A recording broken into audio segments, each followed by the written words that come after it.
Okay, hi everyone. So you can see my screen now.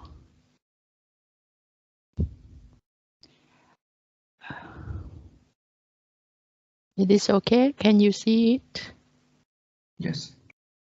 Yes, okay, thank you.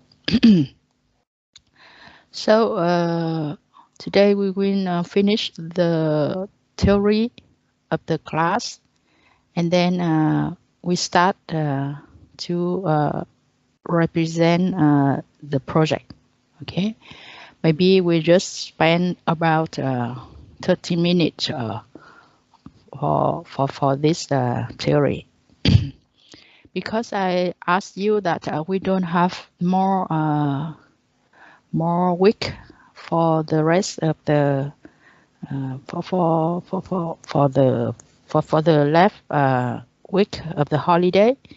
So you already, maybe some of you already read the in advance the slide I have told you, and today we talk about the Java collection framework. Okay. And we will go quickly to this lesson. Okay. Someone turn on the microphone, so please turn off. Okay. We have the collection is the object that can be contain other object.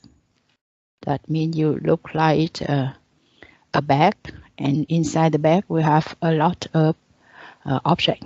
Okay.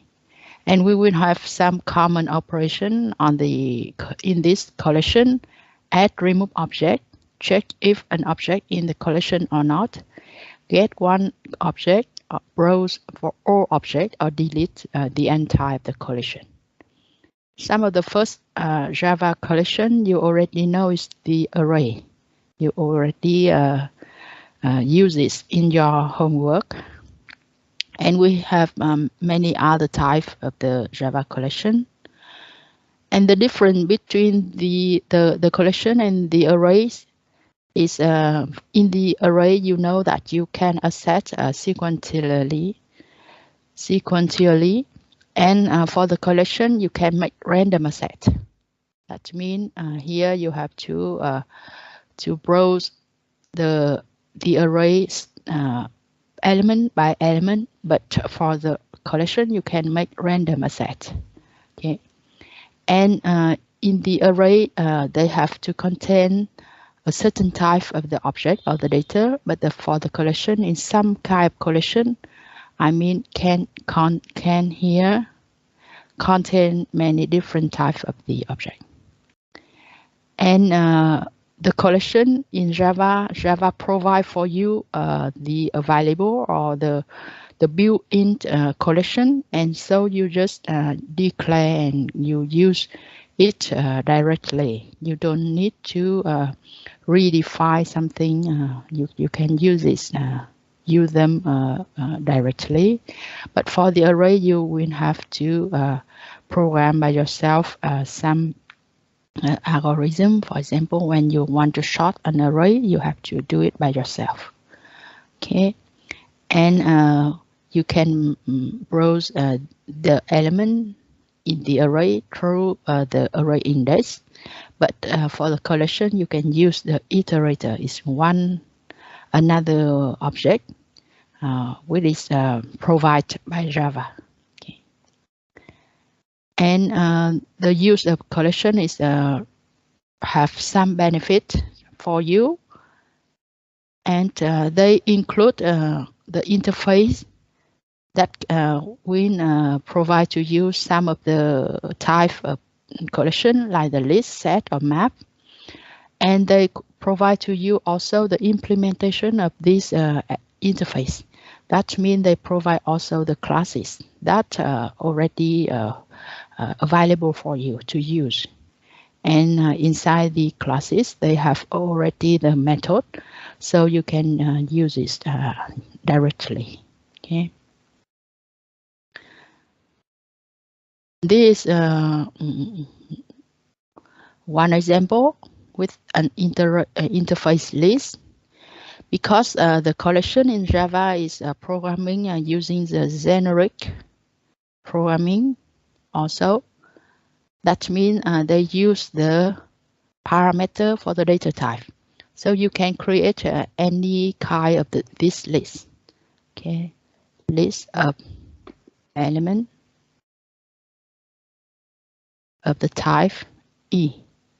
So for example, here you can create the list of string, for example, and do something with it. So this is the very important that in the all of the collection, they use the generic programming. So you can create your collection, okay? And this the framework of the Java collection. They provide to you some of the interface, for example, collection interface, the parent collection, parent interface, and then you have the set, the list, and the map, the very important interfaces. And after provide to you the interface, they provide to you also the classes, what is available for you, and you can call these classes and use them directly. Yeah.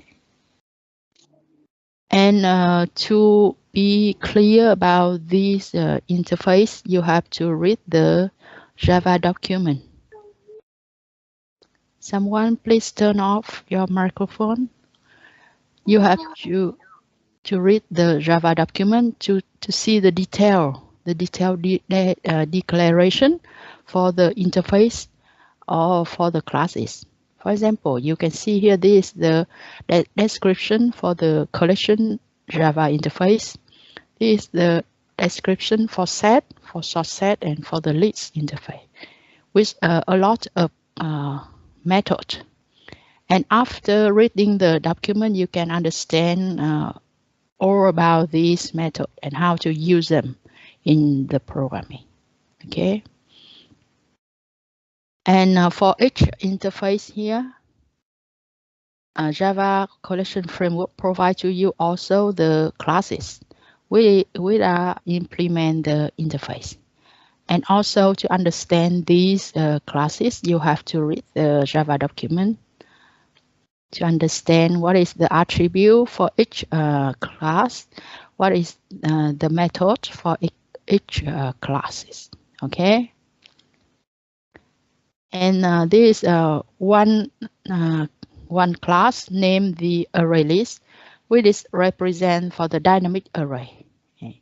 And you can use in your program, you can declare some array list of some type, for example, integer, and use it with the method provided from this class.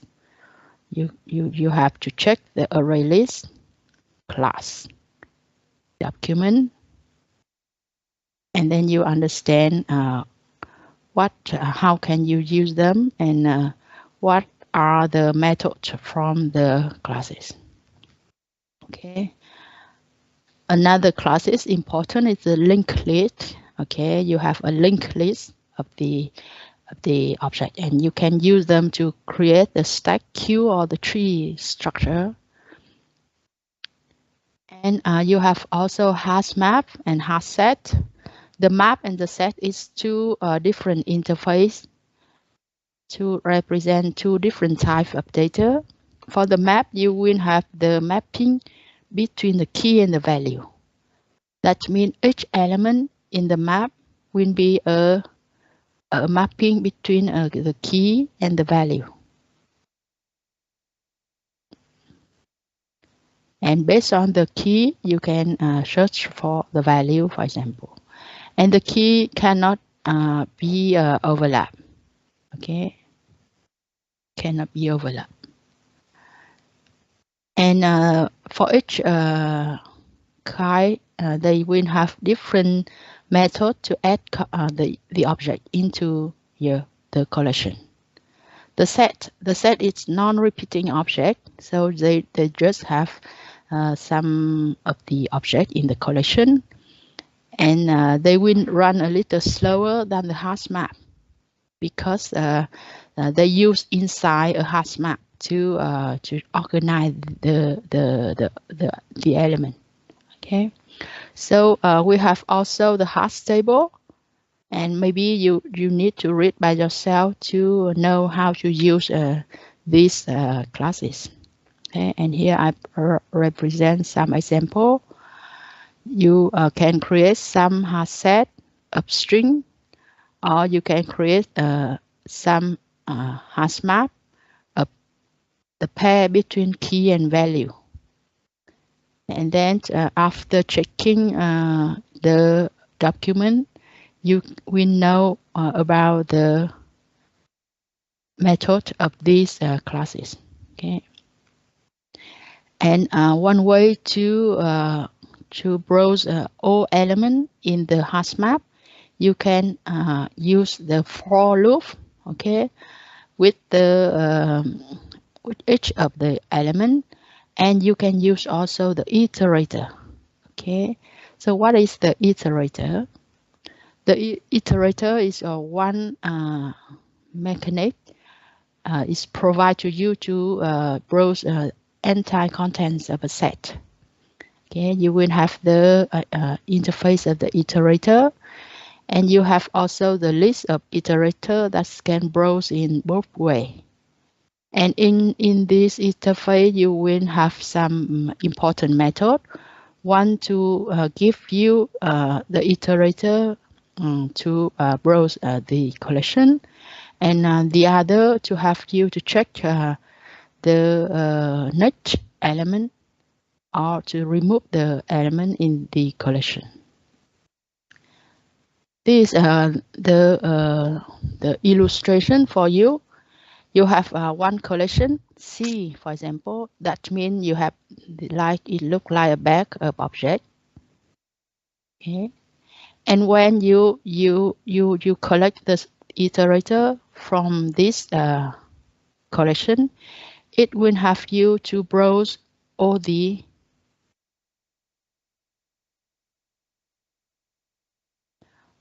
element in the collection, and how you can use this. Okay, firstly, you have one collection. You will get the iterator of this collection by using the method iterator of by calling the iterator of the C collection, and you will check this iterator when it has element. You will get the object. The object O is here is one element of the collection C, and then you process the object of this collection. Okay, so this is the way you can use the iterator. And when using the object, of course, sometimes you have to compare the object. Okay, and comparator interface is provided to you to allow you to compare the object in collection. Okay, and in each interface, when you use this, you have to declare a class that implement the interface, and you have to override the compare method. Okay, that will have you to make the decision between these two objects is bigger, smaller, or equal, for example. And then the other methods from this interface in this collection can use the compare method here to make the sort. So you can use the sort directly, and for some kind of the how to say the class which have already natural comparativity, you don't need to declare the comparator for this class. And in this example, you will see we declare a class person with two of the attributes. And in some case, you want to compare person by age, but in another case, you want to compare the person by name. So it depends on you. and JVM cannot understand it. So you have to declare another class, which is implement the interface comparator, and inside it you override the method, the compare method. And here is where you define how to compare object. Okay. You have input is 2 objects, 1 and 2, and then here in the content, we see that it's green based on the age of this object to compare these 2 objects. Okay, so this is the way when you want to define by yourself how to compare the object. And later you can use them to compare the object of the class person. For example, here in this list, you will declare and add 3 person object, and later you can use the sort of the collection interface, and here you will try to sort your list using the way you define by the edge comparator classes. Here you declare this class to define how you will compare the object, and later you can use it to compare the object on the list, to sort the object on the list. Okay. Please turn up your microphone, Vi Đăng Khoa.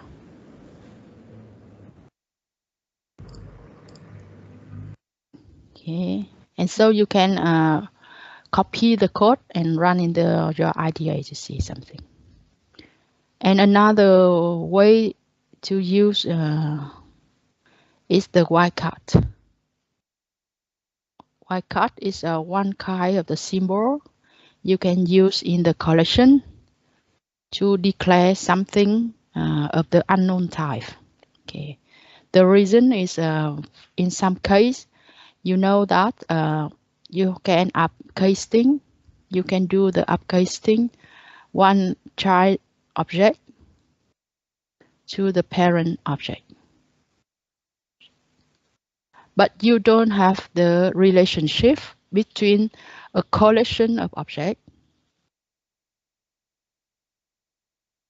to the collection of the parent object, because they look like 2 different bag. Okay, so they don't have the inheritance between these bag. They just have the inheritance relationship between the object. So you cannot cast an array list of children to array list of the parent, because they are the 2 bag, 2 different bag, and don't have the relationship.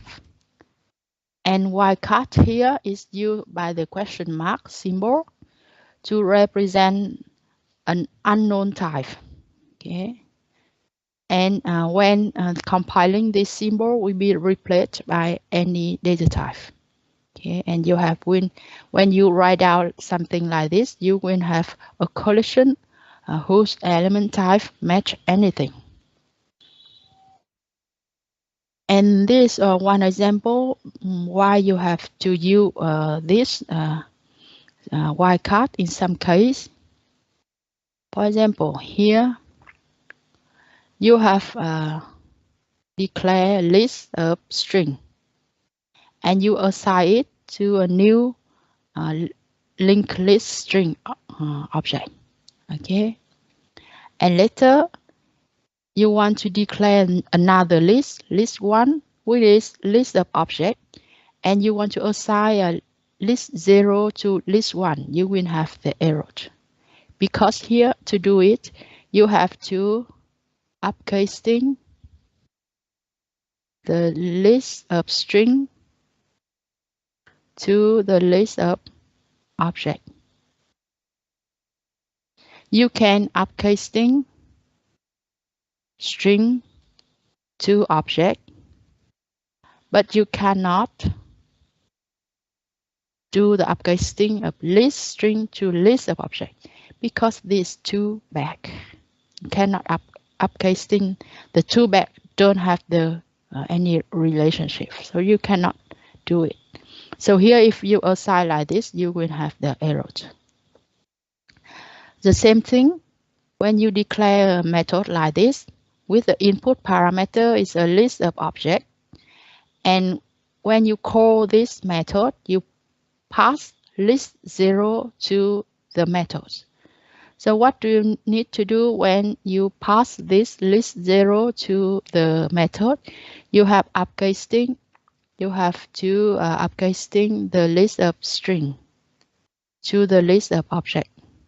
So you cannot do it also. Okay. So by using the wildcard, you can bypass this problem. For example, you will declare the parameter for this method like a list of any type. Okay.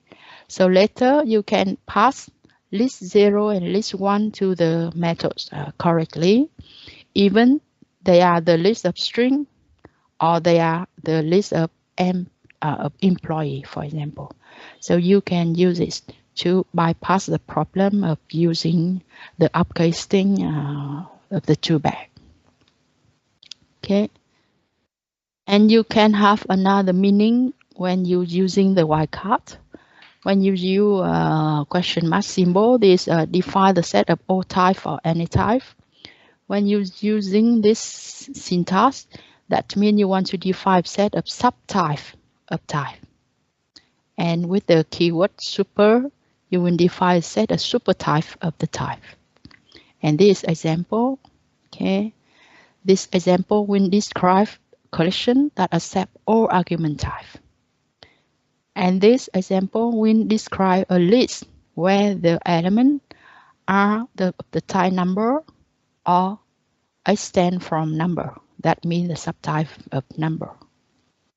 And for this, okay, also you have super keyword here. That means it will describe the element must be string or parent of string. So this is another way to use the wildcard. And maybe you will see there's something the same with using the generic programming in these two syntax. Okay, they will have the equal meaning when you use.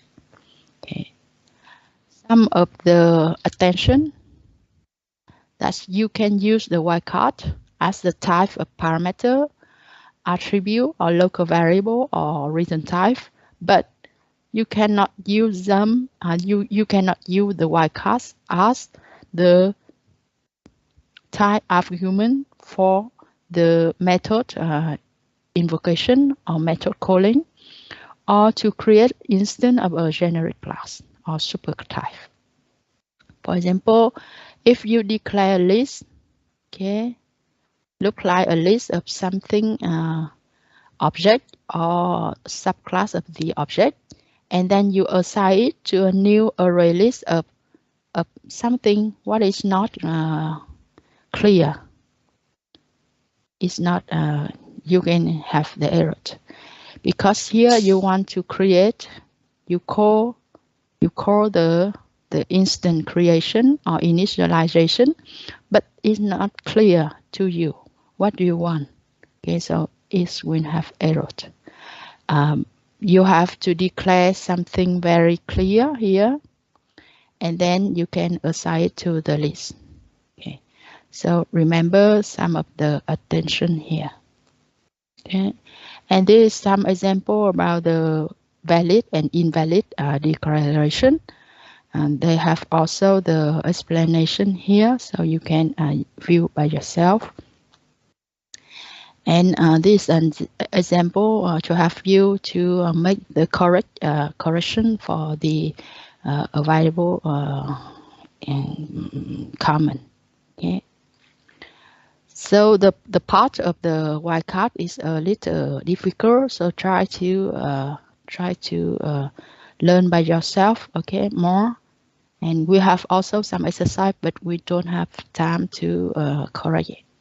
Okay. So in this lesson about the generic programming, you have to remember about the way to declare the generic programming using this kind of symbol, okay, to use as the input parameter for data type. And you have to know about the collection, the available collection, some kind of the class available in the collection. You need to pay attention, okay? And for this, please try to read the Java document and try to find out some example in the internet, and you will know how to use this class correctly. Okay, I hope that you already know read the course in advance, and I see in some of your project you already use this generic collection. So I think it's okay. It is okay, so I can go to the next lesson.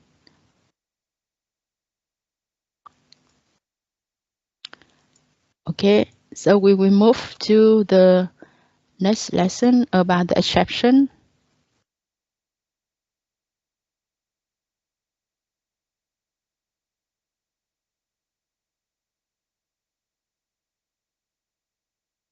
Because we don't have additional week, so we have to go quickly, a little quickly.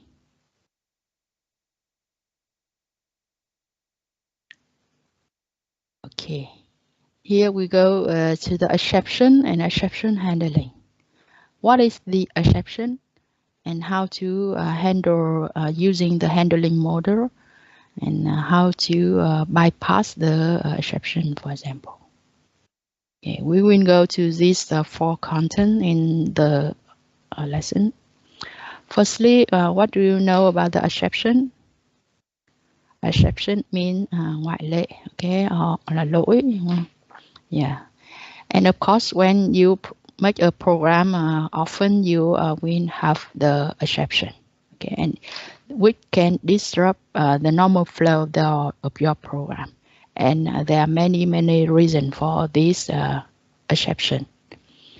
And if you don't handle the exception, you will can interrupt the program, and the resources something will not be freed, or it make the waste of the resources.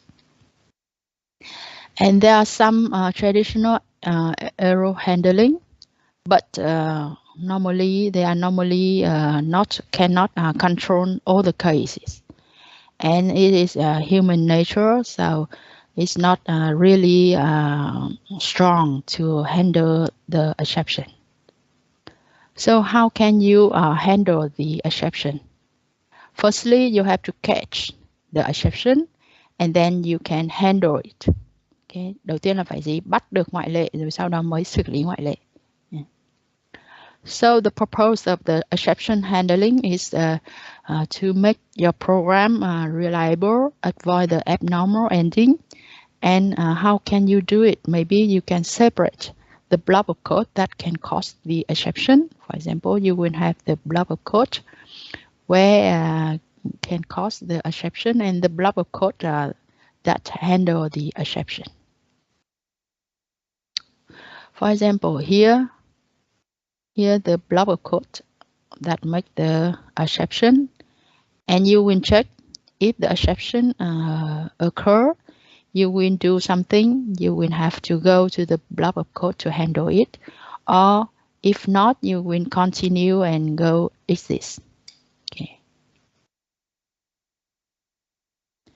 And in the view of the object-oriented programming, the exception is also an object.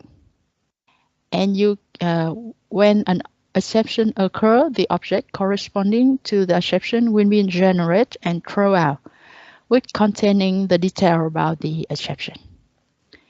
And by this, you can separate the abnormal control flow from the normal flow. And the exception need to be handled in the method that generates the exception, or it can be thrown to the method called stack to handle it. So this is the model to handle the exception in object-oriented programming. And Java has very strong exception handling mechanism. They will create, they provide to us the throwable class, which is look like the parent class for all exception. And they provide to you the way to pass the object through the location where the exception can be handled. For example, you have a call from the main. The main is the first method. This method will call the second method, and in this second method, you will have the handle for the exception. The second method will call the third method. This method don't have the handle method, the handling exception. And this third method called the fourth method, and here is this where the errors occur. So what will happen? When the method occur, one object represent the exception will be created.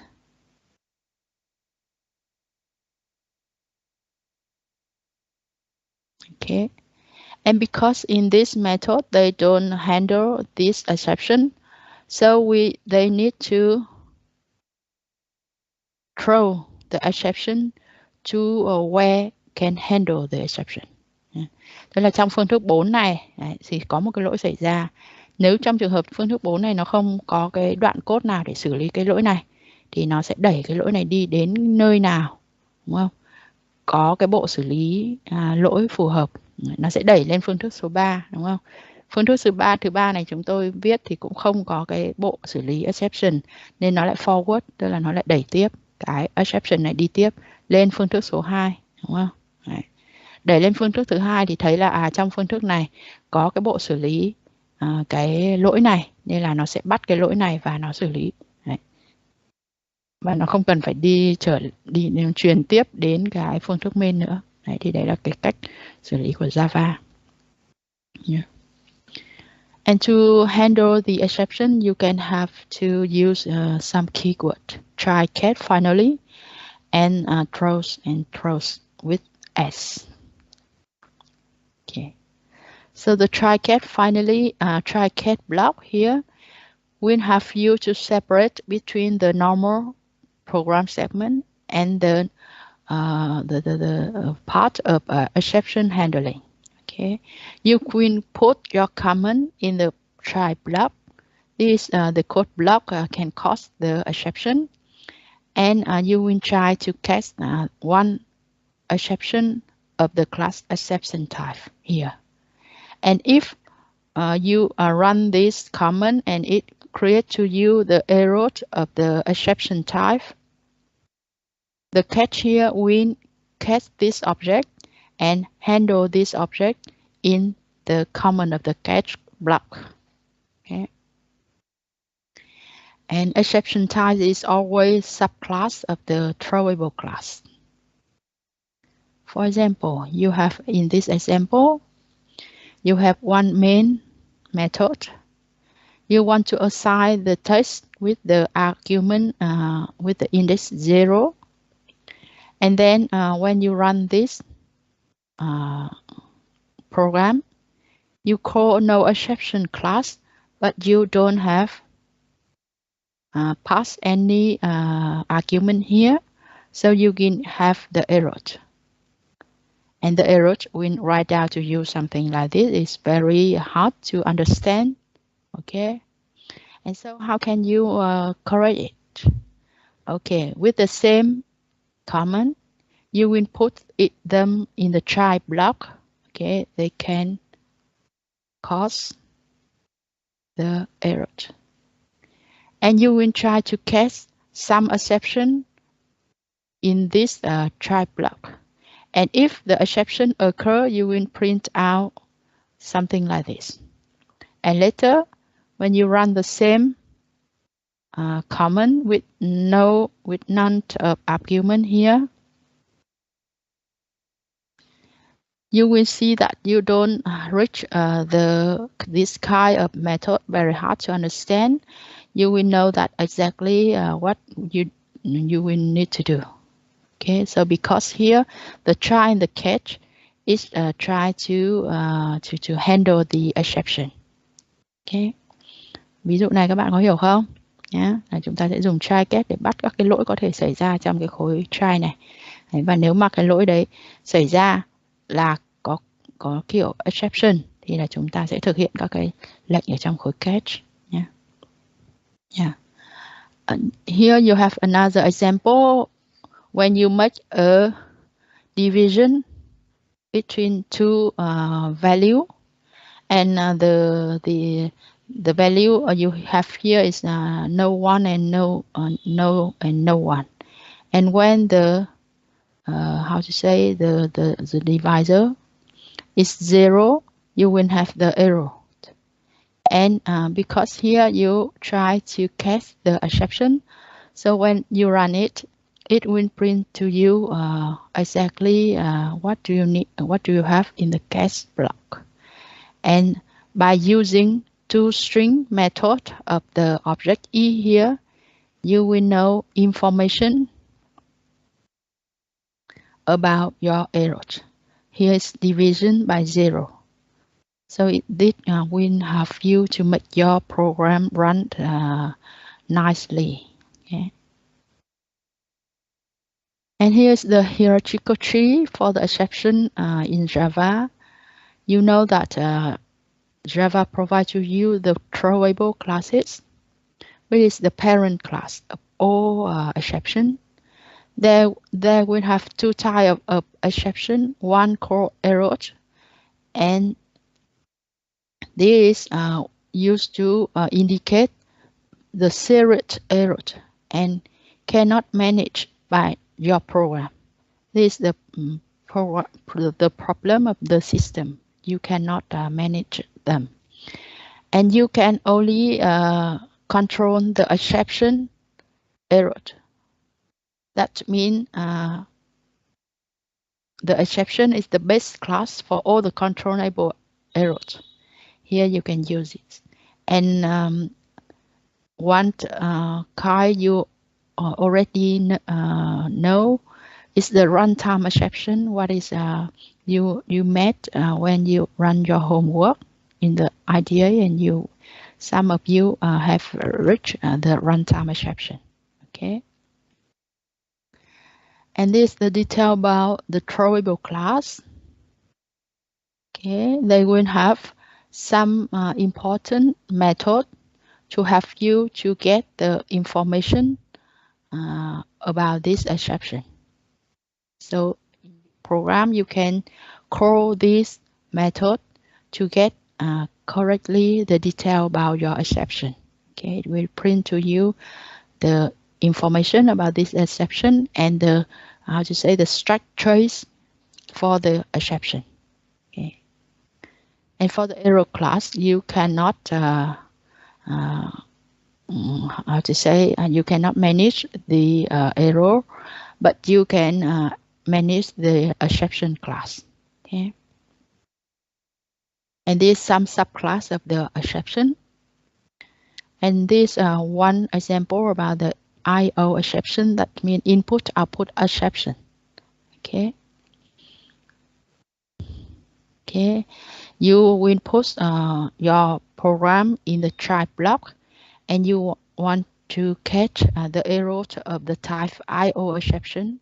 And if the IO exception occur, you will print out the stack trace of the exception. Okay, so this is easy for you. And you can create also the nested try catch.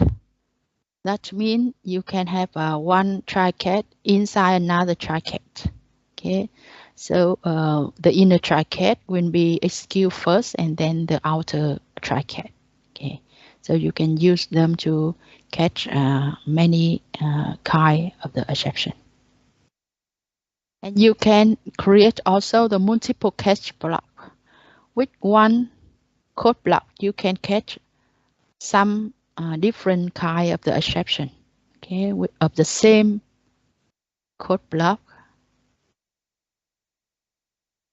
You want to catch multiple exception type. Okay, and be careful and remember that the exception type 1 must be the subclass or at the same level of the type 2. Because when you catch already this exception, you cannot catch the subclass of the exception type 1 here. So you see this example. You know that the exception is the parent class, and you have one number. Oh my God, discuss. Excuse me, you missed the representation because I clicked on the end representation.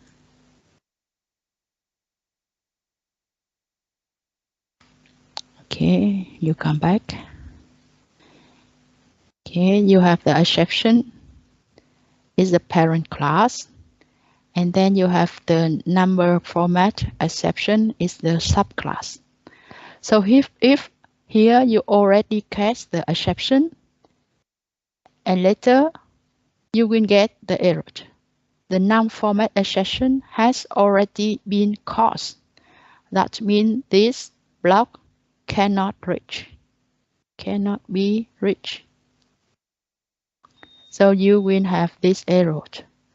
You have to catch the number of exception first, and then you catch the exception. So this will be okay.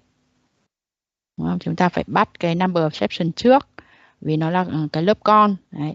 Rồi sau đó chúng ta mới bắt cái exception thì mới là hợp lý. Còn nếu các bạn bắt cái exception này trước thì các bạn sẽ bị một cái lỗi là cái number of exception này đã được bắt rồi, nên là cái đoạn lệnh này sẽ không thể hợp lý được. Đấy, ý là vậy nha. So this the finally block. Okay, you have the try block. If you have the exception, the catch block will be run. And if you want to do something at the end or at the final, you will put them in the finally block. And even when there are no exception occur, you can pass to the finally block also. Okay, so this finally block will have you to define some block that will have to execute whether the exception occur or not. Yeah. Khối này là có lỗi hay không lỗi thì đều sẽ phải thực thi. Yeah. And the syntax you will write down like this. Okay. And when you already have one try block, you must have catch block or finally block or both. You cannot just have the try block only, so you will have error. Okay. This is the example. You will see you will have the block of code where the error can occur, and if it had error, you will go to the catch block. If not, you will go to the finally block. Sorry, it's not if not. This is the code block that can occur the error. When you don't have error, you will go directly to the finally block. Okay. Otherwise, when you have the error, you will go to the catch block, and then you will go to the finally block. Okay. So this is the way the the program run. Yeah, and you will see in the output here, you will know about the output of the program. Okay, so maybe it's not new. And here in this part we talk about the exception throwing, tức là ném ngoại lệ đi hoặc là đẩy ngoại lệ đi. When I explain to you, the exception can be handled in the method of generate the exception. That means handle immediately. Or it can throw the exception to the method calling location to find out the appropriate handle using the throws and throws with s. Okay. And you have to use the syntax throws exception type in the method declaration to say that it may raise an exception type. And you will use the syntax of throw to in the command to throw this exception. For example, you declare one method. Everything is normal, okay, as normal as you or normally read. And you indicate that this method can throw exception. Okay. And later in the content of the method, in some comment, you will throw this exception. That means the exception here is not handled, not be handled directly. Okay, because here just the throw is not try cat here, so it cannot be handled. And because they use the throw syntax, it will be moved the exception to the calling location to handle it. Okay, so it is not handled directly here, but it moved to the calling location to handle it. Okay. And remember, when you declare the throws here in the content of your method, you have to declare the throws in the declaration of the method, or you will have the error. Okay, exception. You will have the unreported exception. Okay. And for the runtime exception, by the default, it will be thrown to the JVM. So you don't need to have the throws here. Don't need. Even you can throw the runtime exception inside the method. And of course, after throw an exception, they will have the mechanism to find out the where you will handle this exception. Okay.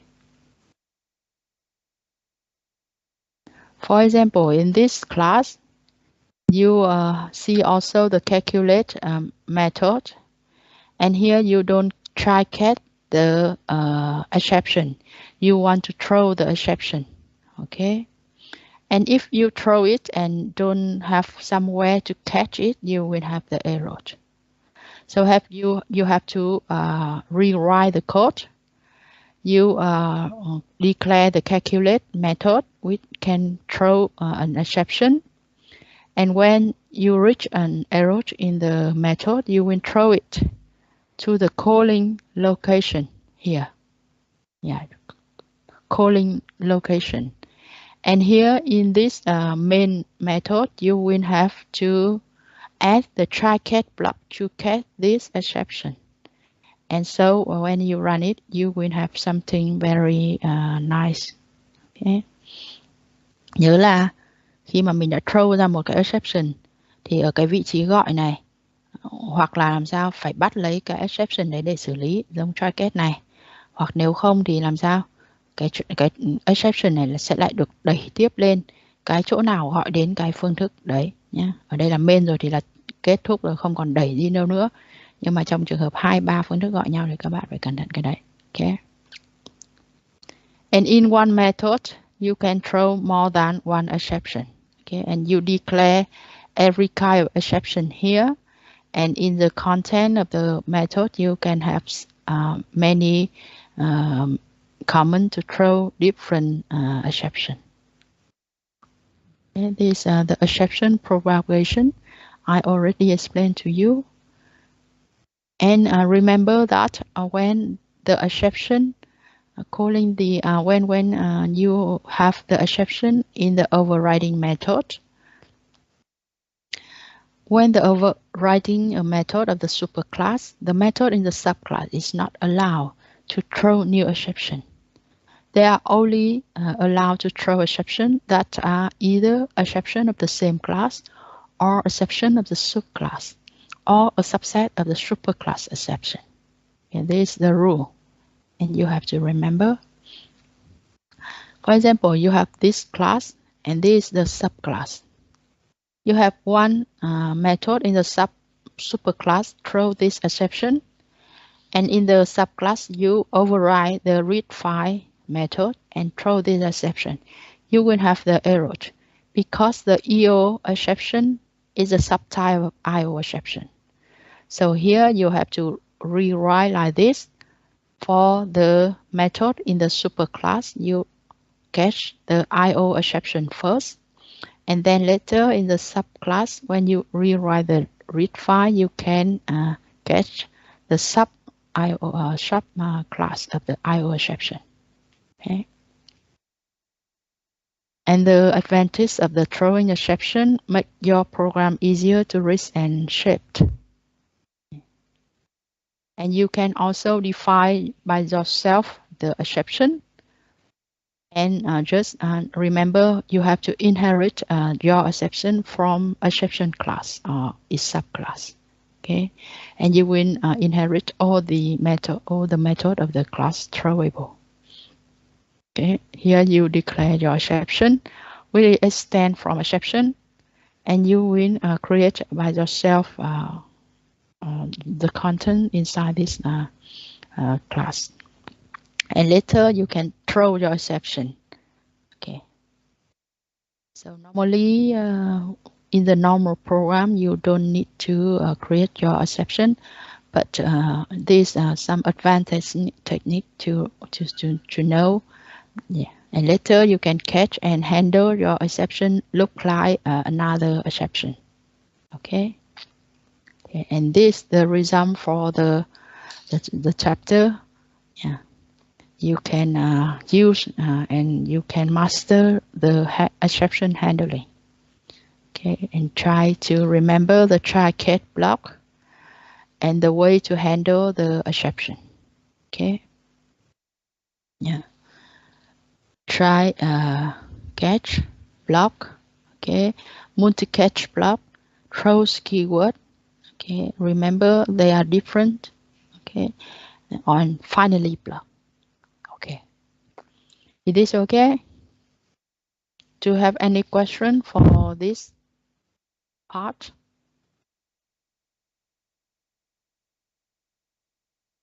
Okay, thank you. I think you already read or view the video before.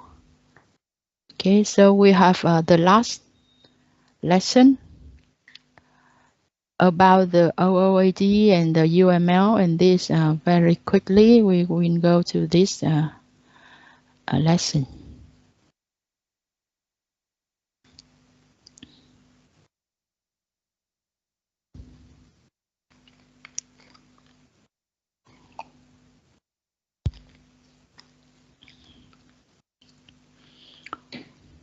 Okay.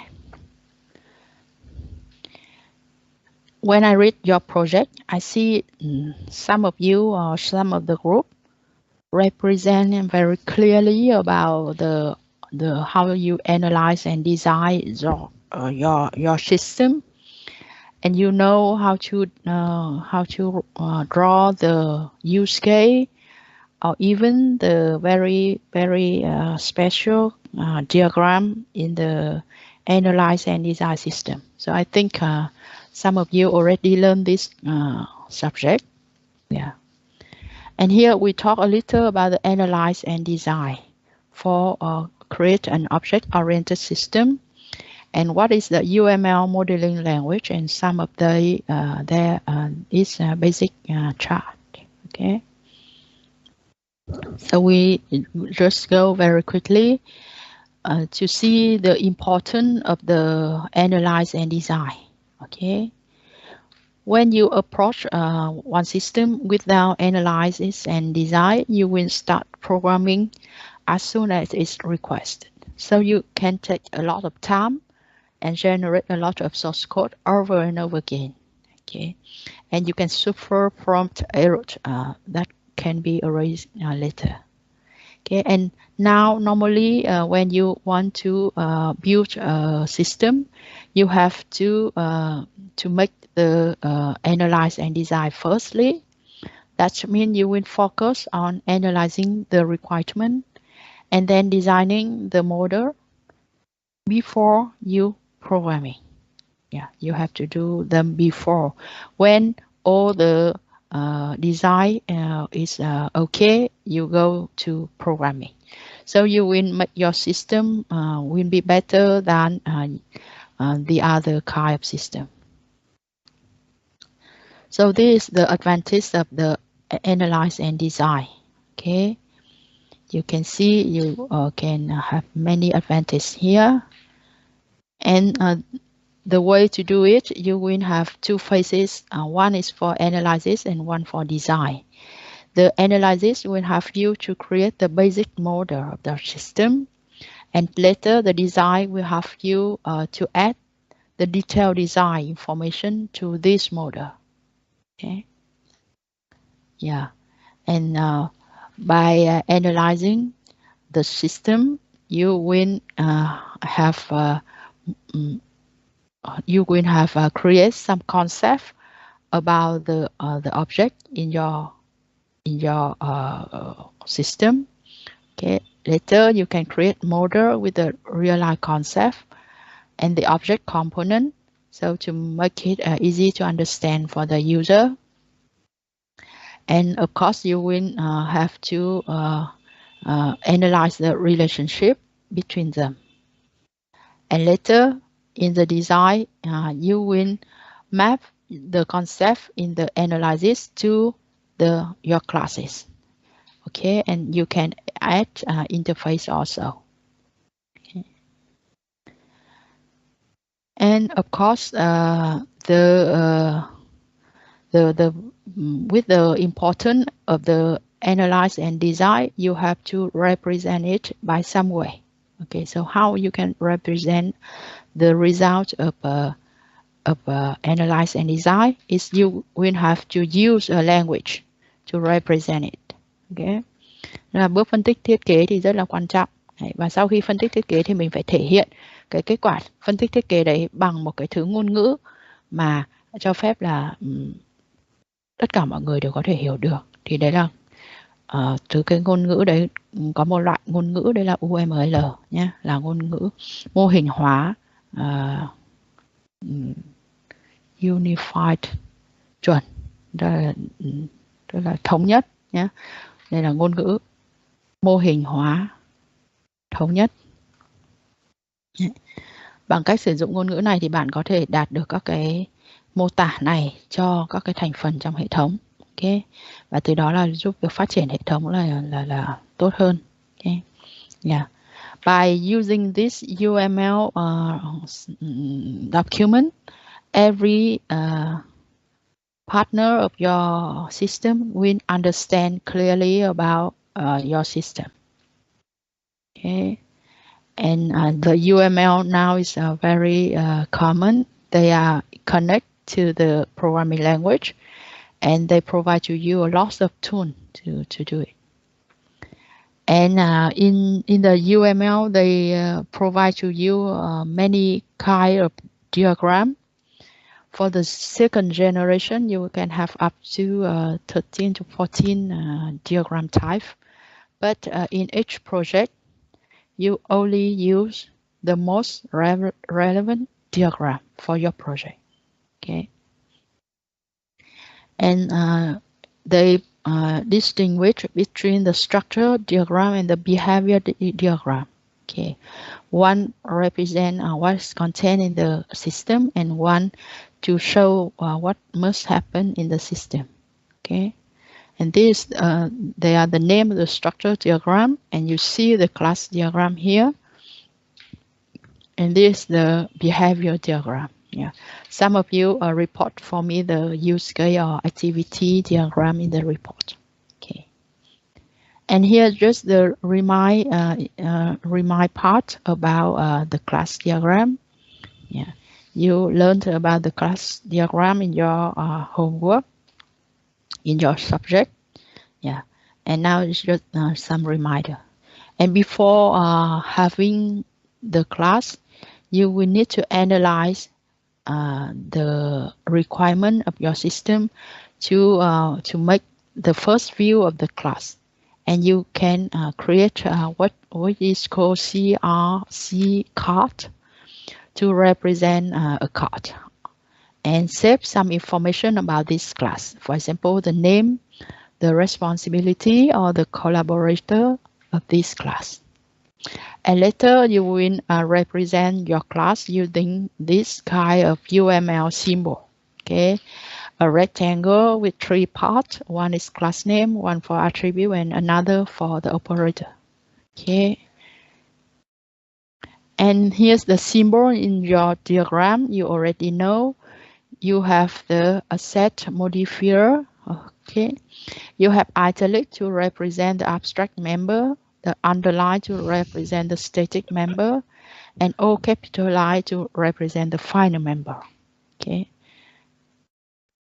And later, you know there are relationships between the classes and how to represent it with the multiplicity, navigability, or some constraint.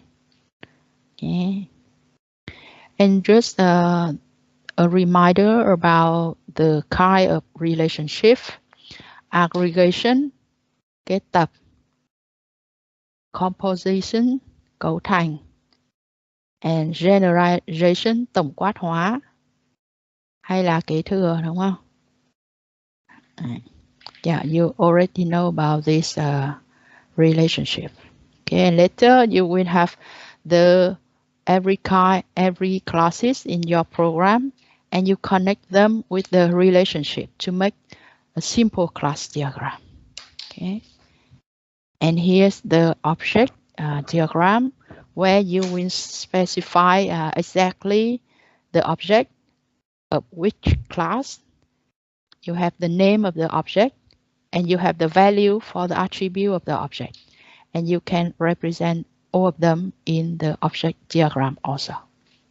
Okay, so this is just the reminder, and they have some exercise also. If you want to do, you can try by yourself.